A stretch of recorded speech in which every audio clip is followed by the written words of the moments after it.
Hey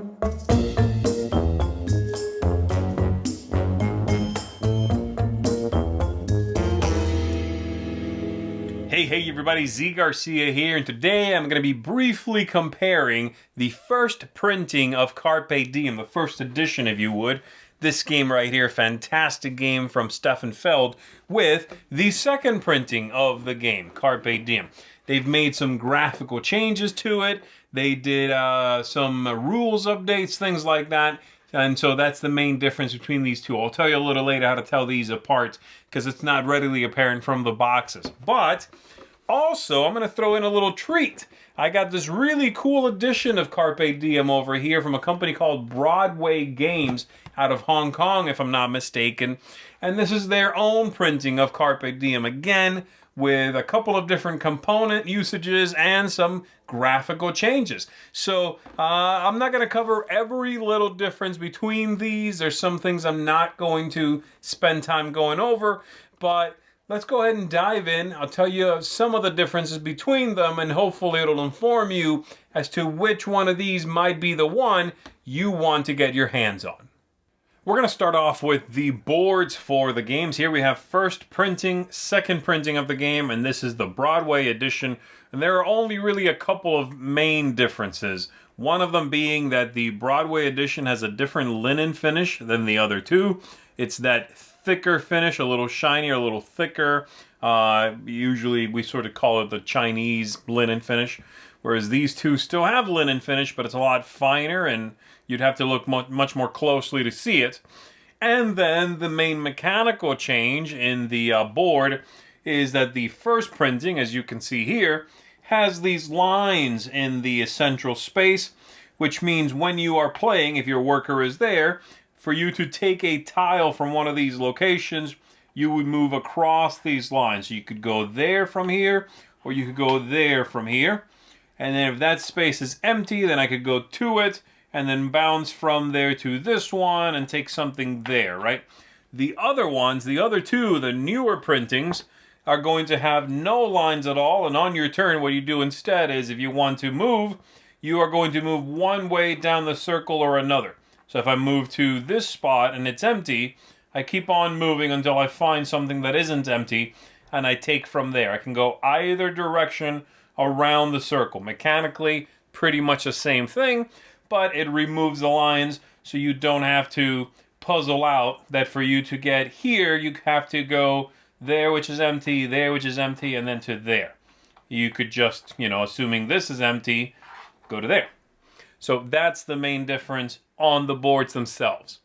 Here we've got the individual player fields, first, second, Broadway, and as you can see, they're largely the same. The Broadway printing has a slightly lighter, more pale playing surface, and then the only other thing is between first printing and second printing over here, they changed some of the symbology around the outside to help it be a little more user-friendly. In the first one, no matter what kind of field you were meant to be scoring for, the symbology was the same, two little squares meeting in the center. They changed that for the second printings here so that you can more easily tell what kind of thing you are scoring. And so if it's one of the goods, it'll have rounded edges on the outside. If it's one of the two halves of one building, then those will have that same shape on the outside. So they make it a little more distinct. There was also a change with coloration in it to make the yellow buildings and the brown buildings a little more distinct, whereas in the one before, the brown really was more of a burnt yellow. So they've made that a little darker, made them easier to tell apart while you were playing. It could lead to some confusion while you were playing the game. Also, you'll notice here that the Broadway one does have that thick linen finish on the outside. On the frame, the cardboard is thicker. This one happens to be warping slightly. That's humidity, though. And that also, however, means that since the inside of it is not that thick linen finished cardboard, there is a slight wall on the inside of this. So you're going to be building and sort of bumping up against the outside. On the original one, you could really just go over the edge. It's not a major thing. In fact, I think the tiles sometimes while building in this one are a little tight in there. but those are the differences. Alright, a few other things I want to highlight here. These are the tiles for the first edition, first printing, second printing, the Broadway edition here. As you can tell, one of the main complaints in the original one was that it was very hard to tell the standard tiles to the final round tiles, or the special ones. The green on the back of these was very hard to tell apart, especially if they were not right next to each other. You'd have to, if you saw this without seeing the other one, you couldn't quite tell, was it a dark one or not? You'd have to put it next to another one and figure it out. They went ahead and darkened those for the second printing, making it much easier to tell apart. And then for the Broadway printing, again, these are that different linen finished, but also they put a wax seal on it so that it is really, really easy to tell them apart. So now you can very quickly separate them when you are setting up the game or when you are cleaning it up once everything is over. Besides that, the resources are going to be pretty much the same across the board, but the Broadway one gives you, instead of 5 of each of the 4 for 20 pieces, you're going to get 7 of each for 28 pieces in the pool. You are going to have the cards here for the first and second are pretty much the same. The Broadway ones here are going to be, unfortunately, much thinner cards. They're noticeably thinner. So you'll have these, and they have some pretty good snap to them. They're still fairly thin, but they got some good snap to them. These are going to be very, very thin, and they quite easily bend. So again, tricky to shuffle even. And you'll also notice one more thing here. The difference in symbology for the bread. The original bread, which is this one here, does not always look like bread, or it doesn't look like bread to everyone. I myself, upon first seeing it, thought it was a strange image that to represent a roll of bread, I guess.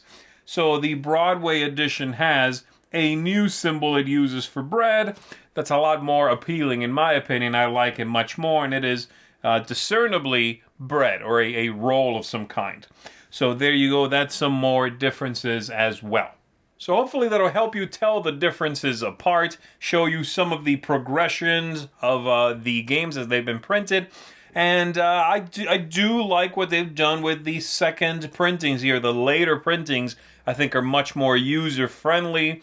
They're a lot more visually friendly. You know, they help you play the game. That's ultimately what they try to do with the follow-up editions, and I think that was successful. I particularly like the bread in this Broadway edition. I think having a seal on the backs of the special tiles is a good idea, very simple idea, because the backs of those are just never used. You don't need them to be anywhere near the other tiles. They could have been bright yellow and it wouldn't have mattered. So I like that. One extra thing to tell them apart. And like I said, the bread is better. I also, again, you might have a preference between moving around in a circle and doing the star pattern, the star being the first one. These use that circle idea.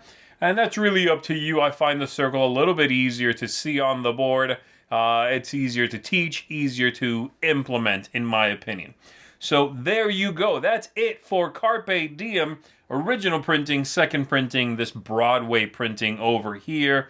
The main difference for you to tell between the Ravensburger original and the visually kicked up edition is going to be this number here on the covers.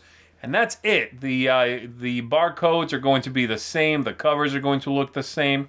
You need to look for this, which is apparently a manufacturing date.